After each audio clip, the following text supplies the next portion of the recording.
ఎంత క్లిష్ట పరిస్థితిలో కూడా నేను నా దేవుని నమ్ముతాను చూడు, అది వర్షిప్. హల్లెలూయా, అది ఆరాధన. అబ్రాహాముకి అర్థం కాలేదు, ఆ స్థలం నుండి ఇంకో స్థలానికి పంపించాడు దేవుడు. ఆ విధేయతనే ఆరాధన. నమ్ముతున్నారా? Obedience is worship. దేవుడు చెప్పాడు, నేను చేస్తున్నాను. That is the pleasing aroma. దేవునికి అది ఇంపైన సువాసనగా ఉంటుంది. అదే రీతి నీ బిడ్డని నాకు ఇవ్వు అన్నప్పుడు ఏమాత్రం సందేహించలేదు.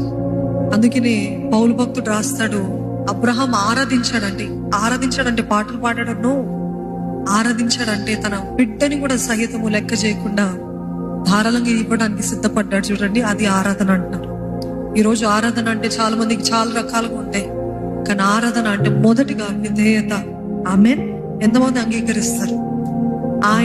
ఆయన చెప్పింది చేయటమే, ఆయనకి ఇష్టపూర్వకంగా ఆయన వాక్యము తగ్గట్టుగా జీవించడమే నిజమైన ఆరాధన.